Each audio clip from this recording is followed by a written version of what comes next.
how Walmart is destroying America, and within brackets, and the rest of the world. Go get it. There are 3 or 4 books just on this one company and what predatory practices they're doing. How many communities they have destroyed within the US itself. In the city of New York, Walmart is not welcome. In the city of Chicago, Walmart is not welcome. These city administrators have put up all kinds of fights and barriers to ensure that this company does not operate within city limits. This fight is going on even now. Go on Google Walmart and New York City, you'll come up with a whole lot of stories on it. So, what is their central operating philosophy? Now, the core of big foreign retail in their own countries and wherever they go, the core operating philosophy is concentration and domination. In every market in the world, big retail has steadily edged out other players, leading to unfair concentration. You saw some slides about modern retail penetration in the various markets. I'll give you some numbers. In the grocery business alone, market shares range from 20% to as high as 80% plus for just a few retailers. Entire countries depend on them as they control the supply of food. The shares by country, I'll just give you a few examples. And I'll take some big countries, big as in geography and may not be population-wise. Australia, just 2 retailers, Woolworths and Coles, have a market share, in other words, control 78% of that market. In many parts of Australia, in many communities and cities and suburbs and dwellings and locations of Australia, there's only one supplier, monopoly. If you go on, again, Google National Retail Grocers Association of Australia, there is a body like that. This is excluding these big guys, the small independent fellows, constantly appealing to the government to get these guys off their backs. Because they're saying, look, this whole thing is monopolistic, including what they're dealing in terms of the farmers' dealings. That's Australia. Germany, 5 retailers control 75%. Mexico, it's a sad state. Walmart entered Mexico, and Mexico had signed NAFTA, North American Free Trade Agreement. And 3 retailers control 75% of the grocery trade of Mexico. Unemployment is rampant. Mexico is a particularly severe case. Walmart has a near 50% share of the grocery trade in that country. One company, 50% share. Canada, 3 retailers, 69%. UK, 3 retailers, 63%. France, 3 retailers, 55%. Carrefour, if they ever get their hands on this company called Power Arquizar in Brazil, will end up having a 70% market share of Sao Paulo region alone in Brazil. There's a lot of talk about Brazil being a point I'm making is, just because these big companies are owning large shares of these big countries does not make them either attractive or necessary that they should be repeating those experiences in India. I can go on. Now, these companies are not coming to India to set up a few shops. Let's be clear. They will set up thousands of shops all over the country over the next 5, 10, 15 years. Because unless they build scale, their whole business is scale. They demand, the business model demands high volumes. They will presumably, this is, and as retail organization, this is about supply chain. It's not just, we keep talking, and I'll come back to this in a minute. It is not just about the shops. You have to go back and see the train or the trail in which the product moves. It's all about from where it comes, how the aggregation is done, and how it is fed through till it reaches us in our local marketplace.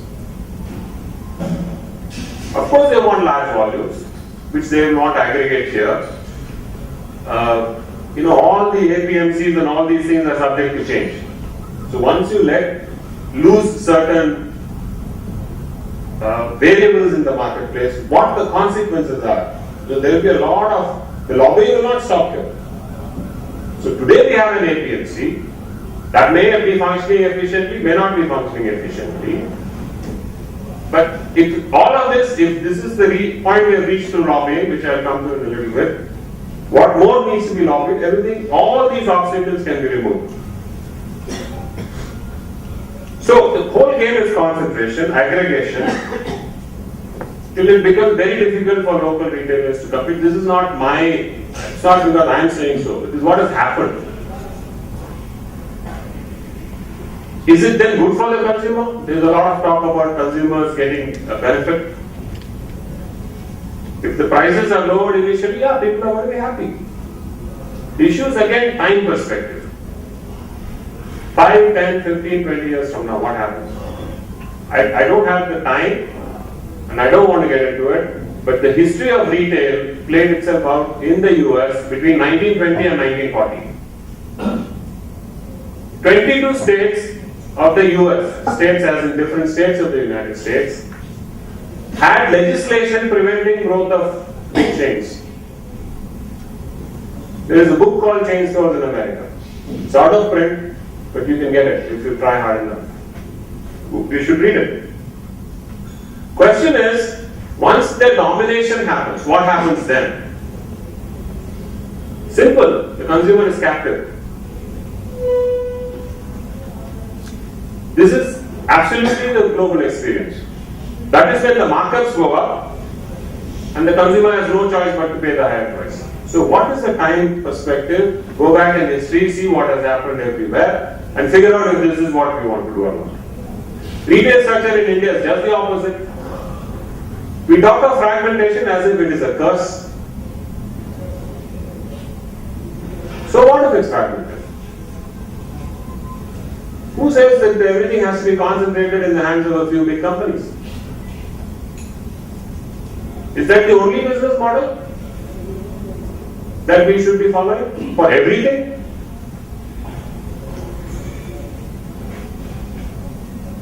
Now, our structure is actually beneficial in my view to both farmers and suppliers. And I have evidence, again, I'm not talking in the air. Because of its fragmented nature, this is where this market is attractive. 80 Carney reports, India very attractive. Why? Because I can come and knock out all these guys. Easy. I've done it before. They see lakhs of small retailers and they see how easily we can knock them off. Financial muscle, global sourcing, all of that, the ability to stand in the market and lose money for 20 years is enough.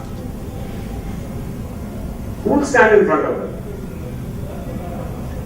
Now, big foreign retail is actually all about control and squeezing costs on the supply side. So all this talk about the farmer will benefit, I'll come to that in just a second. Model is buy lower, sell highest. They talk as if middleman is bad. The biggest middlemen are these big retailers. Retail is nothing but a middleman. There's nothing wrong with being a middleman. I'm not saying it negatively. By all means, we need middlemen. But don't say that middleman is bad, but I'm a middleman, I'm a good middleman. I mean, let's be cautious. In 1950, US farmers received 40 cents to the dollar for every food dollar spent, 1950. Today it is down to 19 cents, 19. If anything, Indian farmers get a better deal on products. I've written about it, I'll discuss it later, but I don't want to get into that. Farmers do get a poor deal everywhere on fruits and vegetables because they're perishable. Anybody who is capable of taking it off my hands, if I'm sitting on a product which has it's going to die in 2 days, obviously I'll sell it at a low price. Tomato will sell at 2 rupees at the farm end. Because somebody is buying it off, taking the risk of carrying it out and hopefully supplying it in time so that they get their money. So the risk taker will always get the better price. Refrigeration infrastructure, etc. is an issue. Is FDI the answer? That's a different question. Now, I'll put one opposite view when it comes to farmers. Now, if farmers benefit, as the propaganda machinery makes it out to be, just think about this. The retail market structure is so-called, I'm using the word advanced within quotes, because I don't think it's necessarily advanced, it could be retrograde also. But anyway, let's say it is in its most modern formats, whatever in its most developed formats according to the West, in the West. Right? That means the farmers in the West must be benefiting the most from this retail structure that they have. They must be getting the maximum amount of money. They must all be brilliantly wealthy. The OECD countries, is a fact, pay out $1.3 trillion a year in farmer subsidy. So if the farmers are getting so much benefit because of advanced retail, why are these countries subsidizing the farmers? You know, as they say in Hindi, dal mein kuch kala hai. There's something wrong in this dal. So who will these guys displace? And I've written about this. But, you know, it is very easy in meeting rooms, in conference halls to say, we will somehow improve the quality of employment. Easy to say. We haven't done it in 6 years. The fact of the matter is, this is the structure we have. 51% of employment in India is self-employment. I'm not saying it, this is not a Birbal statistic. This is from the National Sample Survey. Hopefully they did a good job. I don't know. They are the Birbal here.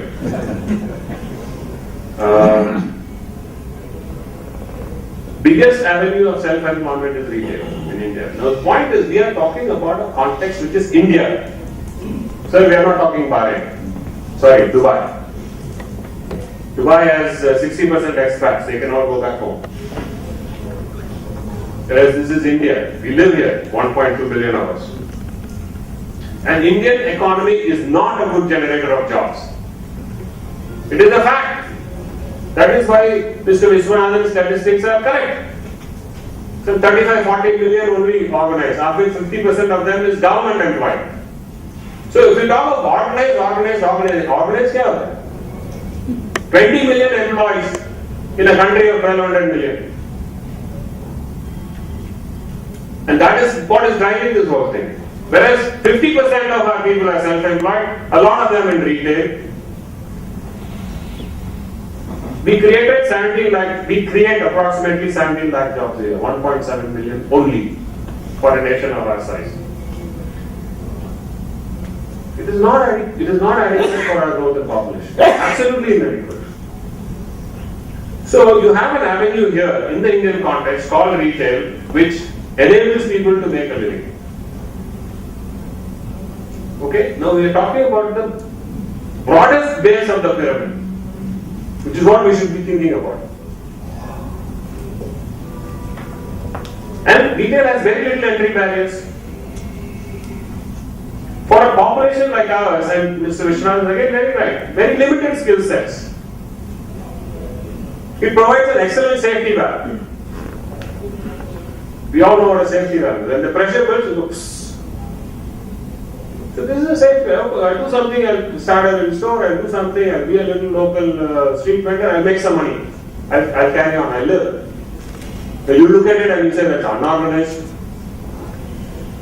You look at it and you say it's not modern. But this is India, this is our context. What is the language we use to describe our own people? So when big foreign retail comes, and I'll tell you why it is damaging, because you've got to go back to the supply chain and understand what really is possible when they come. There will be loss of livelihood. It may not happen tomorrow, it will not happen in 6 months, it will not happen in 1 year, but it will happen in 10, 15, 20 years. Be prepared for it. Because it has happened in other countries. Now I will be the people. So there are 25 million cheap wage earners in retail. This is our own study. If you say, how do I know? You're welcome to check it out. 1% equals 250,000 jobs. Very loosely people say, what will happen? 10% only will go, 15% will go. If 30% is lost as it has happened in Thailand, 7.5 million jobs will be lost. 37.5 million people, 3.75 crore people will be affected. You can make your own estimate. Shaker is saying something, whatever. Okay, you make an estimate. But I'll leave one number with you. 1% equals 250,000 jobs. There is talk that FDI in retail will result in major employment opportunities. I have no doubt about that. They will employ. They have employed people. Carrefour CEO said, India guy said, the Indian CEO said, we'll employ 20,000 people. I'm glad to hear that. Everybody has to employ. When they open thousands of stores, they'll employ thousands of people. What is the big deal with that? What they'll never say is how many they will knock out.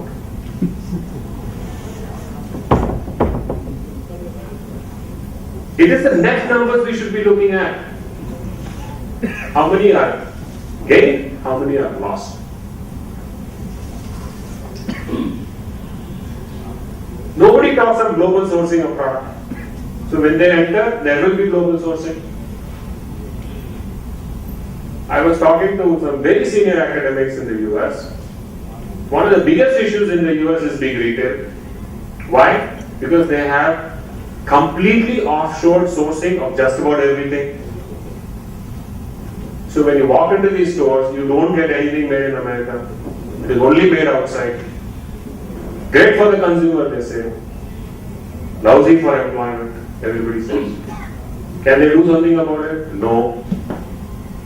Can Obama fix the job problem? No. Can all the top money in the world fix the job problem? Not happen. Because when you unleash these forces over a long period of time, you unleash variables which you can't control. So US unemployment at the highest levels today, post the last recession, has refused to budge. With all the stimulus money that they can throw, they don't have any cards to play anymore. So what is the impact on Indian manufacturing as a result of this? Because of global sourcing of product, nobody is talking about it. Now look at the sourcing end. Now, notwithstanding APMC, because all they need to do is to go and get a few of these guys with the licenses. It's not a problem in India. Money can buy anything, we know that. So I'll leave APMC aside for a minute, but I'm talking concepts. The foreign retailer technically can go to any market or mandi. Now again, with scale, you must think scale. Not tomorrow, not day after, not in 6 months. I keep saying this. Think 10, 15 years from now. Assume scale has been built.